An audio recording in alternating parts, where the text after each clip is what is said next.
según la serie que ustedes están llevando. Vengo a incluirme simplemente en esta serie de Marcos, que también me trajo algunos recuerdos cuando estuve pastoreando una iglesia en Vitacura, y hicimos esta serie, así que vamos a ver cómo nos va en esta oportunidad. Así que oremos al Señor.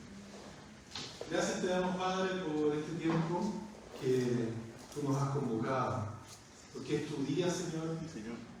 Este es tu tiempo, que tú nos llamas como tu familia, tu iglesia, pero también el momento en el cual necesitamos nutrirnos, Señor, en nuestro corazón y en nuestras mentes con el alimento de tu palabra, Señor. Nuestra alma tiene hambre y sed de ti, Señor.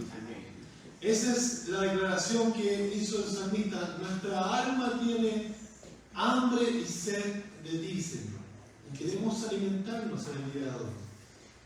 Pero solo podemos hacerlo cuando ponemos a disposición nuestro corazón, somos enseñables, y que tu palabra, independiente de cómo venga, Señor, entre en lo más profundo de nuestro ser y vaya transformando cada área, para así ser también cambiados en nuestra manera de vivir, en nuestra manera de pensar, y poder ser testimonio, Señor, en un mundo que está cada vez más oscuro, más difícil, Señor.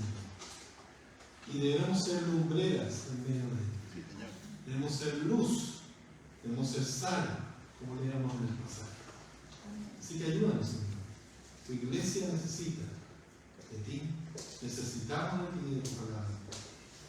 En el nombre de Jesús. Amén. Voy a partir con una ilustración que no sé si fue de verdad, pero la historia un poco, cuando la colocan en algunas ficciones, es conocida, sobre todo que está enfocada en Alejandro Magno, usted sabe, el gran conquistador griego, que en cierta oportunidad, independientemente si es o no verdad, está bien para la reflexión, para la ilustración. A él se le informó como general dentro de su batalla, porque nosotros conocemos que él fue un gran conquistador, pero también fue un hombre muy valiente, dentro de lo que significaba su dirección en batalla. Entonces le notificaron que dentro de sus soldados había alguien que estaba comportándose en forma cobarde. ¿Ya? Y dijo, tráiganme a ese soldado, me quiero entrevistar con el propósito de doctrinar. Porque claramente no quería cobardes dentro de sus filas. Así que lo trajo acá, se presentó este tímido soldado, y sin ánimo inclusive quizás de llegarnos, según dice esta historia, y el general, en forma firme pero amistosa, le preguntó: soldado, ¿cuál es tu nombre? Y el soldado le respondió: mi nombre es Alejandro.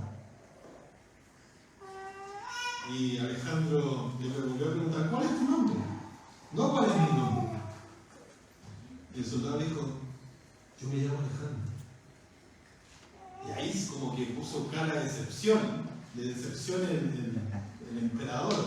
Y le dijo: mira, tienes dos opciones. No te voy a dar más, tienes dos opciones. Te permito que sigas llamándote tal cual y dejes de ser cobarde, o sigue siendo un cobarde y deja de llamarte así. Y un poco esta ilustración, que prefiero dejarla así, es como, ¿qué es lo que representa lo que somos?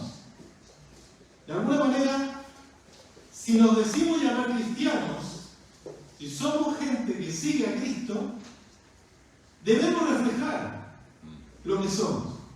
Y esa es un poco la idea del pasaje que acá se nos ha comentado, porque le han puesto como título el carácter del discípulo. Ya que hay mucha gente que en esta cultura, en general la cultura occidental, muchas veces puede decirse cristiano, pero tú sabes si lo es en la práctica o no, si sus obras, su carácter reflejan lo que son. Entonces va a ser un pasaje bien confrontacional, mi hermano. Vamos aquí a mirarnos al espejo de la palabra del Señor y saber si realmente lo que yo digo ser o lo que yo digo creer es respaldado con el carácter.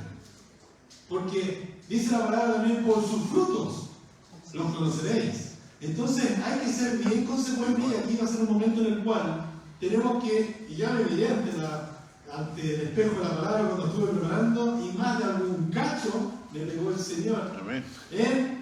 Amén, a eso también.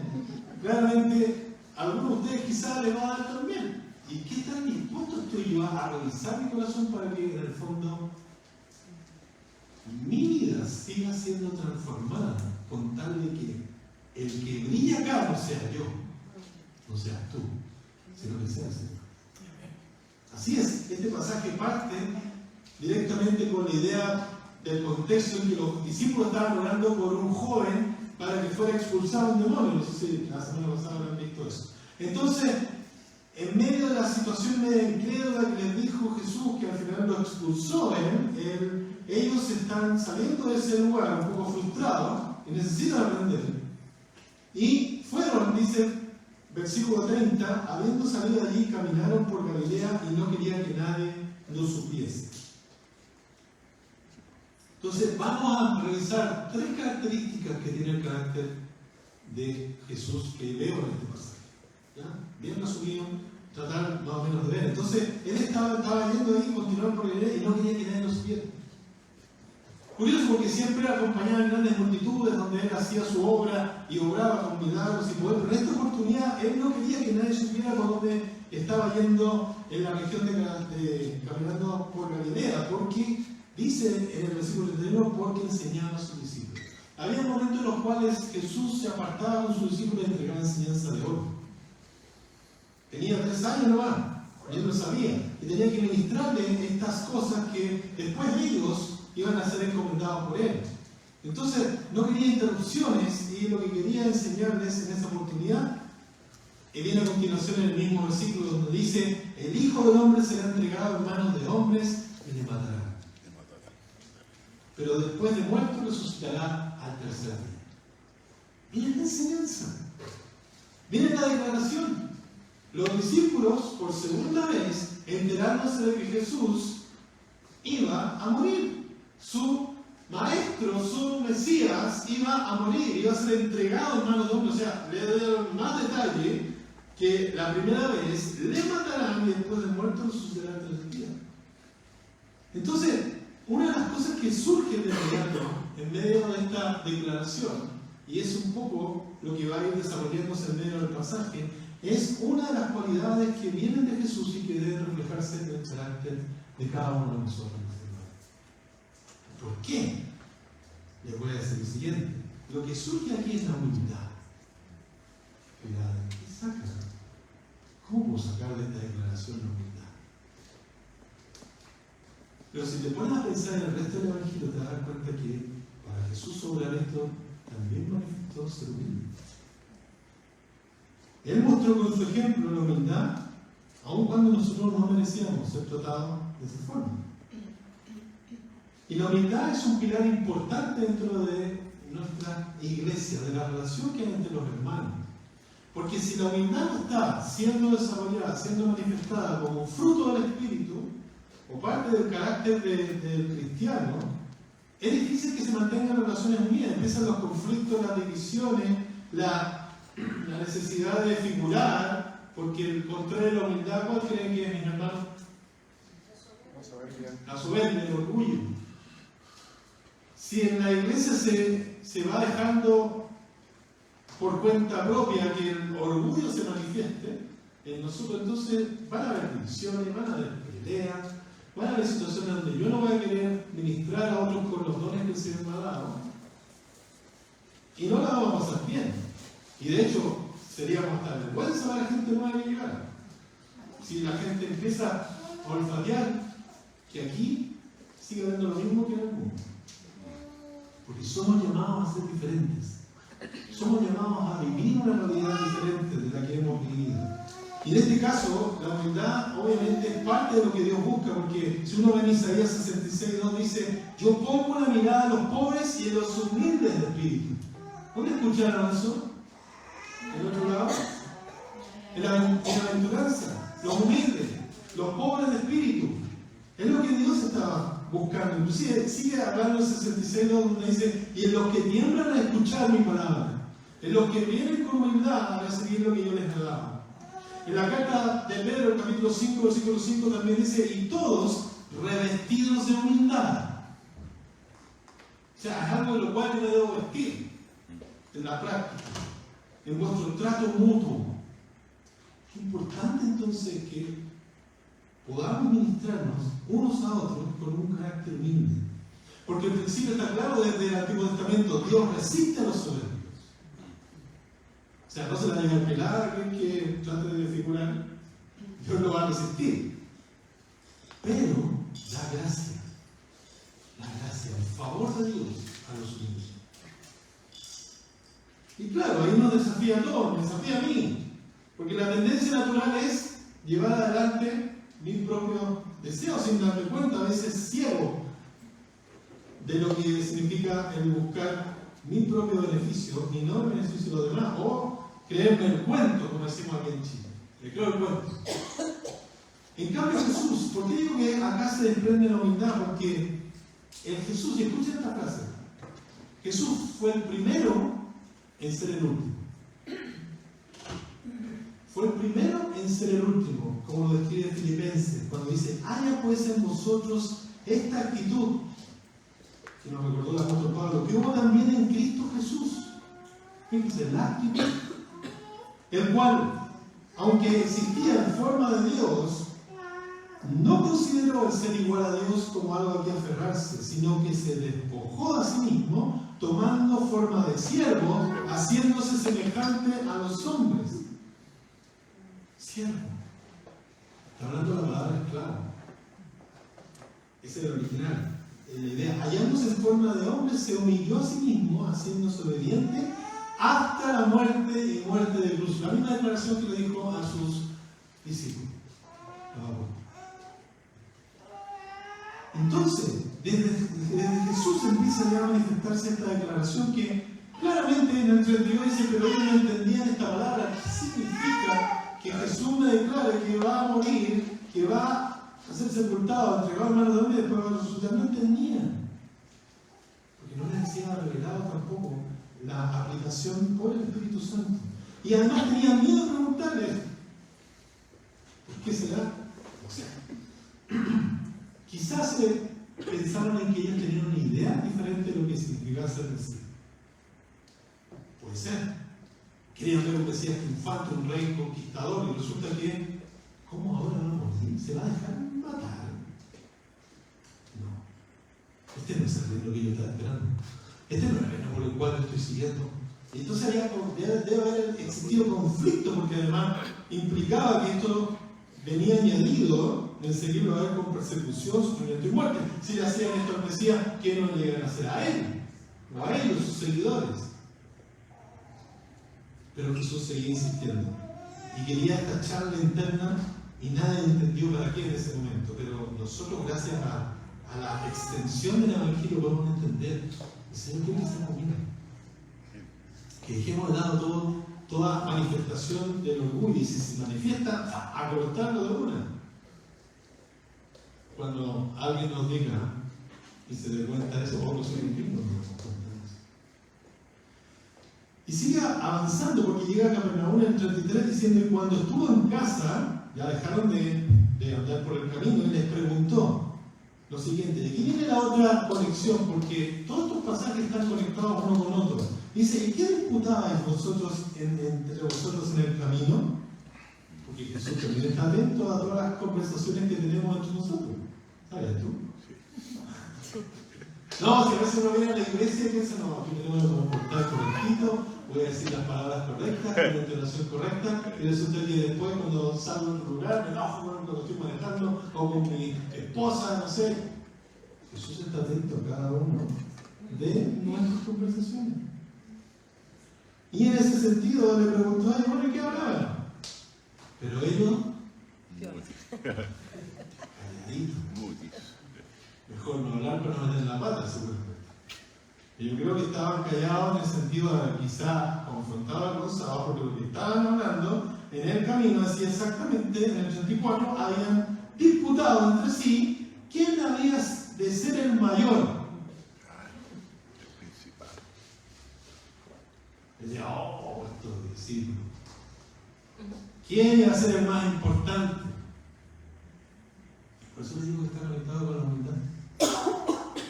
Esto que viene a continuación es como la parte práctica. ¿Quién iba a ser el más importante? ¿Se les había olvidado que él ya les había dicho, mira, yo voy a morir por ustedes? Yo voy a morir, no lo dijo por ustedes, yo voy a morir. Y esto tendrá un propósito, no entendían cuál era el propósito. Yo voy a morir. Y a continuación empieza de alguna forma Jesús sin que ellos le respondieran, porque él sabía lo que estaban disputando, a entregarles la verdadera grandeza que había en el reino. La verdadera grandeza que había en el reino. ¿Y cuál era el problema que ellos estaban teniendo? Y les impedía de alguna manera reflejar también esa grandeza. Realmente el problema de los discípulos era el orgullo. Cuando tú quieres ser mejor que alguien, ¿cómo miras al de abajo? Cuando te ves sobre alguien, lo ves con displicencia. Puede uno mirar al otro con displicencia o pensar que merece uno estar en un lugar de mayor visibilidad o de poder o de ocupación que otra persona. Entonces ahí es donde se sentó como maestro y llamó a los 12 y les dijo, si alguno quiere ser el primero, ¿sí? O sea, hay puestos de primera categoría en el reino de Dios. Pero esos puestos se llevan a cabo cuando demuestras ser el postrero de todos, ser el último de todos, ser el servidor de todos.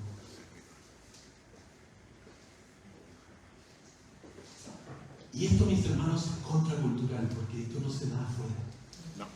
Las comunidades, ya sea laborales, de todo tipo que existen afuera, si tú te das cuenta, en común siempre hay rivalidades para llegar a ser el primero o la primera, buscando sus propios intereses, pegándole codazos al que sigue al lado, y te vas a dar cuenta que eso es lo que existe generalmente en el mundo. Pero en la comunidad de cristianos no debe ser así.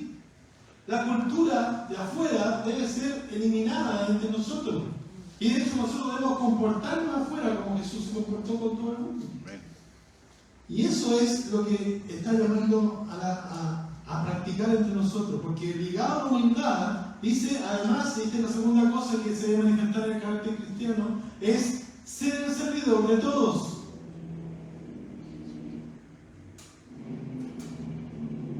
Y la filosofía del mundo no es esa. Busca controlar, dominar al más débil con armas, con fuerza, a través de conspiraciones también. Pero el que quiera ser mayor tiene que ser el que sirva a todos. El que quiere ir hacia arriba, primero tiene que ir hacia abajo.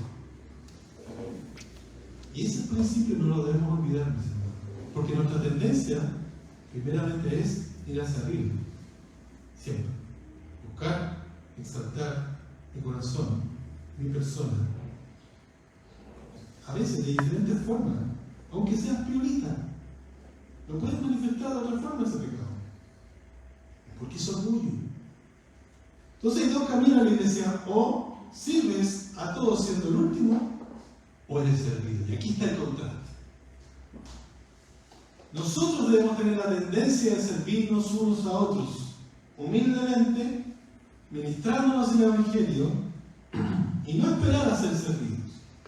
Cuando hay servicio en la iglesia, hay edificación del cuerpo. Hay hermanos que están aprendiendo más, otros hermanos que están siendo bendecidos más, y sin buscar nada a cambio. Si ese es el asunto, a veces en la iglesia se comete claramente el error de buscar hacer algo para obtener, o que te reconozcan por último lo que hiciste. Y eso no es sano. Si buscas eso, si buscas el aplauso de la gente, lo que te diga la gente, obviamente dice también en la palabra que lo vas a, ahí ya tienes tu recompensa. Pero el reino de Dios se manifiesta la recompensa desde otro punto de vista. A veces como pastor he escuchado, y también como miembro he escuchado frases como: hay que hacer esto, no, por ningún motivo. Hay que limpiar el baño, hay que hacer el aseo. Digo yo, el ministerio a veces, no estoy llamado para eso. Yo no fui escogido para eso. Me acuerdo que les comparto que en una experiencia que tuve en la Trinidad, primero estaba soltero, tenía el doble de pelo y bajo el doble menos de peso. Entonces, en esa oportunidad como joven uno tiene fuerza para hacer cosas que antes no hacía como universitario. Y resulta que en la iglesia de la Trinidad había no sé si te acuerdas, el Héctor, el que llamábamos Héctor, que era como el cuidador de la iglesia. Él se fue de vacaciones y en un momento ya estaban buscando quién lo reemplazara para cuidar la iglesia. Y yo, joven, me ofrecí, dormía en la iglesia en una colchoneta en una de las salas pequeñas y hacía todo el tema del aseo, el cuidado, las luces. Y ahí entendí la pega que tenía en Héctor. Que en paz descanse la presencia del Señor. Y cuando había que trapear esos pasillos, cuando había que estar pendiente de todas las cosas, bueno, ahí entendí, wow, qué labor que hace este hombre. Pero después aprendí otra cosa, a veces que tan poco la gente lo agradece. Porque en esa oportunidad, llegó el domingo y yo tenía que tener todo listo ahí, limpiecita la iglesia, resulta que vienen entrando al primer servicio, creo que el primer servicio, la gente que estaba en la música, hermano, no es nada mucho usted. Pero era llegando la gente de la música y una de las hermanas ahí presentes pasó por ahí, por el sector más o menos donde está el pulpo, y dice, ¿y esto que está tan sucio, quién lo habrá limpiado? Y yo estaba al lado, escuchando todo eso, y resulta como que yo le dije, ¿fui yo? Y me quedó mirando así, no, pero bueno, yo sé que no está tan sucio, que eso es como arreglarla. Y lo curioso es que esa entrada media frustrada, no sé si venía con otro problema atrás, la cuestión es que expresó algo de manera quejosa en un lugar donde se supone, bueno, si está sucio, pégale una limpiada, todo si te gusta más limpio. ¿Ya? Y resulta que en esa situación, después de esta hermana, una vez que yo servía en esa oportunidad para tener un poco mejor físicamente en la iglesia, después me tocó servirla como pastor, a vueltas de la vida, pero sirviéndola a su familia, sirviendo con mi esposa ahí ministrando a sus matrimonio. Y al día de hoy también sigo sirviéndola, quizá un poco más distante ahora, no por este hecho puntual, sino porque estoy en otra área. Pero cuidado, mis hermanos. Cuando algo se necesita en la iglesia, tú tienes que ser el primero. Y tienes que ser el primero, no esperando que otros sean los que te digan, oh, qué bien que lo hiciste, no. Buscar la alegría y el gozo de tu Señor. Que es lo que el Señor quiere que hagamos entre nosotros. El que no sirve, mis hermanos, no sirve. ¿Me entienden? Suena. El que no sirve dentro de la congregación no sirve para lo que Dios está preparando. También otra vez me tocó con líderes que no me han dicho, no, es que yo voy a servir en todos los ministerios. Bueno, ya muchos años en la iglesia yo voy a servir en todos los ministerios. En 2 oportunidades escucho esto en la iglesia donde estaba ministrando antes. No, si voy a servir en todos los ministerios. Entonces ahora no sé qué hacer. Y uno le pedía que hiciera cosas porque él proponía y resulta que, no, pero eso lo debes hacer tú, porque tú eres el pastor. Y uno le cree que es culpo para hacer las cosas, ¿no? Y cerca de un año estuvo criticando y solamente siendo un observador. En la iglesia, mis hermanos, no hay espectadores. Dios no nos llamó para sentarnos en una banca, en una silla, para ser espectadores de algo que se está haciendo. Tú eres participante o espectador. ¿Cuál de las dos estás sentado? ¿O estás activo? Eso es lo que nos llama al Señor, no solamente tratando de buscar modos de exaltarte a ti mismo o expresar tus quejas. No debes ser un espectador. Debes ser alguien que activamente esté sirviendo unos a otros en la iglesia, Señor. Y si hay algo nuevo que hay que hacer para que esta iglesia pueda empezar a hacer bendición para otros, se hace. Lo propones, el Señor te lo muestra, lo oras y llevas adelante algo que en el fondo lleve a más gente a Cristo. No esperando que lo haga todo el mundo, solamente el liderazgo del pastor. Si el futuro viene uno también acá ordenado. todo lo que hagan, dice Colosenses, háganlo de corazón. De corazón. Colosenses 3, del 23 al 24 dice, como para el Señor y no para nosotros. Amén. Y no para nosotros. Porque ¿sabe quién? Es el que tiene la lupa para ver nuestro corazón. Es el único que puede ver las intenciones de mi corazón. Y Él quiere que seamos honestos en nuestra manera de servir. Y lo que buscamos no debe ser el aplauso de los hombres, debe ser lo que tenemos ya en Cristo. Lo que debemos disfrutar es reconocer y encontrar en la persona de Cristo. Porque dice acá, es a Cristo el Señor a quien servís. A nadie más. A Él nos servimos primeramente. Y obviamente a los hermanos son los beneficiados de eso. No te creas que te la sabes toda. Siempre hay alguien que sabe más que tú. Cuidado con el egocentrismo, porque puede que seas humillado. Y en un sentido, Jesús, cuando dice acá en el 36, y tomó a un niño y lo puso en medio de ellos, tomándole en sus brazos, les dijo: el que me reciba en mi nombre, a un niño como este, me recibe a mí. Y el que me reciba, y el que a mí me recibe, no me recibe a mí, sino al que me envió, o sea, al Padre. Y fíjense la figura de un niño. Un niño. Tengo ahí el ejemplo de uno. El que me recibe a mí. ¿Qué pasa muchas veces cuando miramos a los niños? Y en esta cultura, los niños son un cacho. Y espero que en esta iglesia no lo sea así. Porque a veces había gente en la que yo estaba ministrando y le molestaba que, oh, el cabro, no te lo decían, pero cuando nuestros hijos estaban más chicos, no te lo decían, pero con la mirada te cortaba. Casi como los niños son, esto podría ser otro lado. Pero qué privilegio es poder venir a servir a los niños, mientras los padres puedan estar escuchando ese sermón. Tener ánimo para ir a servir a otros, independiente que no te pierdas la reunión. Estás sirviendo a los que no te van a retribuir nada. ¿Qué posición de privilegio te puede dar un niño? Eso es lo que le está diciendo a los apóstoles. Y es por eso que después, ¿qué posición te puede dar un nuevo en la iglesia? Nada. Los sirves. ¿Qué posición te puede dar un rechazado, un desvalido, un pobre, un abandonado, un desamparado? Un enfermo terminal. ¿Qué te puede dar? De lo que puede ser buscar primeros lugares. Nada. Presos. Vuelvo de ir a la cárcel en una oportunidad mensual.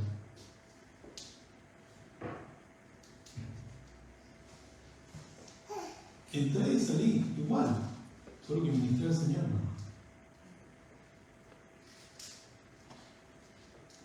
Entonces, mis hermanos, es en ese sentido que tenemos que ser gente que ministre y sirva, y no también ser gente que es exclusivista. Por ejemplo, cuando en el 38 Juan le respondió diciendo: maestro, hemos visto uno que en tu nombre echaba fuera demonios, pero él no nos sigue y se lo prohibimos porque no nos sigue. Porque no es de nuestro grupo, o no es de nuestro gueto, digámoslo así. ¿Y qué le dijo Jesús? No se lo prohibimos. Porque ninguno hay que haga un milagro en mi nombre y luego pueda decir mal de mí. Porque el que no es contra nosotros, por nosotros es. Y el cualquiera que nos diera un vaso de agua en mi nombre, porque soy el Cristo, de cierto digo que no perderá su recompensa. Por eso te está diciendo: tengan cuidado que esta tendencia lo lleve a ser gente que también aparte a otros. Y ustedes son gente que deben unir y bendecir a otros. Por eso la actitud correcta nos lleva a ser más inclusivos que exclusivistas. Y esa es la segunda razón que les decía: la humildad. El servicio de la iglesia por amor al Señor y por amor a tu prójimo.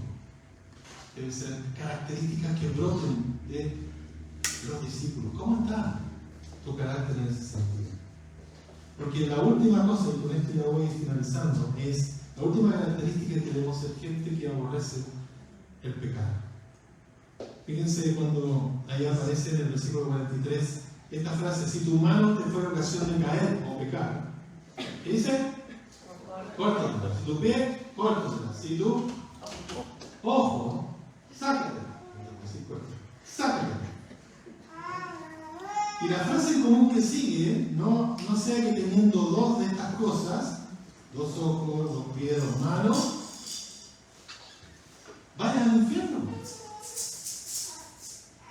No está diciendo la salvación, que está diciendo que no te has convertido, porque estás viviendo en esa vida pecando.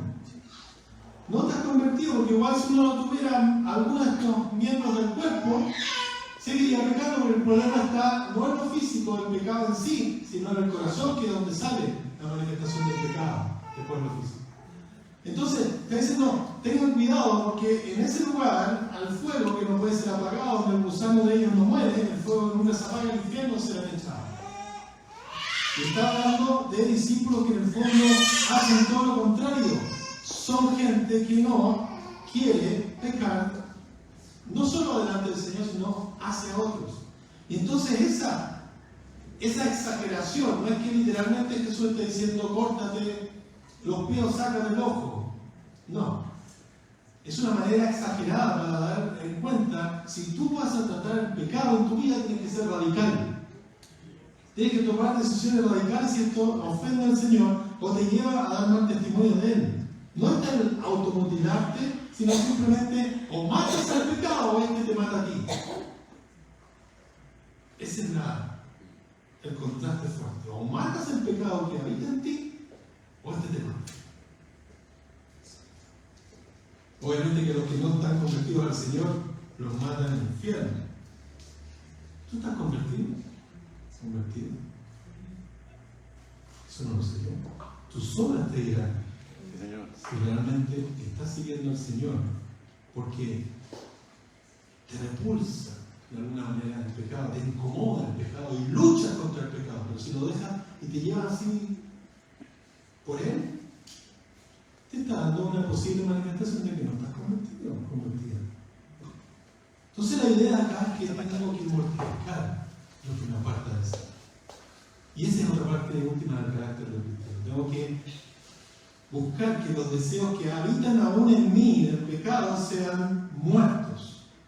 La lucha es cruenta contra el pecado y la tengo que tener hasta el fin de mi vida. Por eso Pablo en Colosenses 3, del 1, capítulo 3, versículo 1, 5 y 6, él dice, por tanto, hagan morir en ustedes todo lo terrenal. Inmoralidad sexual, impureza, pasiones desordenadas, malos deseos, avaricia, porque es idolatría. Fíjese cómo compara eso. Por causa de estas cosas sobreviene la ira de Dios sobre los desobedientes.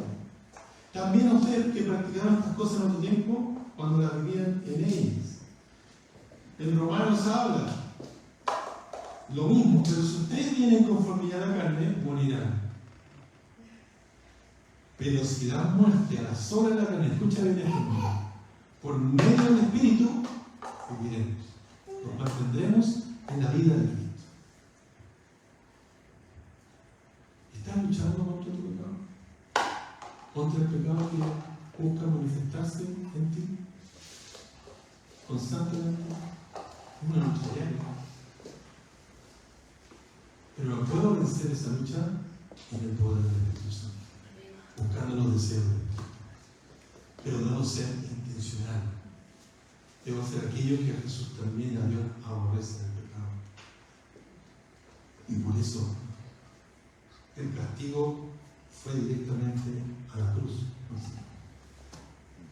Entonces, estas cosas son las que manifiestan realmente si estamos o no estamos en Cristo. Algunas de estas son 3 de ellas, pero hay muchas más.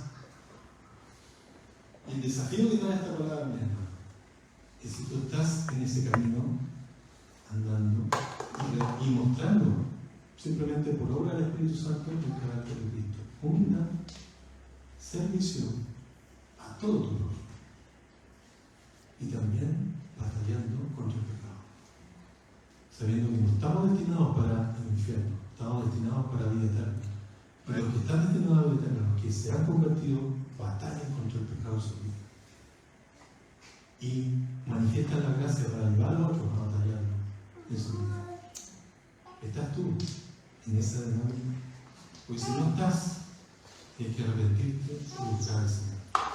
En cualquiera de estas tres, tienes que buscar al Señor en arrepentimiento y creer en el Señor que le hace en tu vida.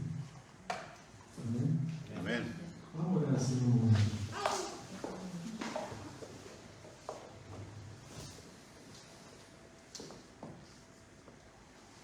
Padre, muchas veces tu palabra no es fácil de entender. Y esta es una de ellas. Sabemos que en oportunidades nuestro carácter, más que humildad, surge en orgullo. Más que servir a otros es estar cómodo para que me sirvan. Y a veces la lucha contra el pecado no lo ponemos así como una resistencia, sino nos dejamos llevar por esos deseos que a ti te desagradan y te ofenden. Señor, si alguno de nosotros está en alguna de esas realidades, te pido, Señor, que tomemos conciencia y que nos arrepintamos delante de ti, sinceramente, y que vayamos delante de tus pies en humildad, que vayamos humillarnos delante de ti para que tú nos limpies y nos perdones de estas actitudes que van contra tu reino, que van contra lo que tú eres. Porque vives en nosotros, Señor. Y comportarse de esa forma no es reflejar el nombre tuyo de una manera correcta. Gracias porque tenemos el acceso al arrepentimiento, pero un arrepentimiento real, aquel que cambia la mente y da 180 grados de vuelta para hacer y buscar tu voluntad, Señor. En oración, en humildad, en servicio a mis hermanos y en lucha contra el pecado. En batallar contra el pecado que aún habita en nosotros. Gracias porque tu Espíritu Santo es el único que nos puede ayudar en esta situación.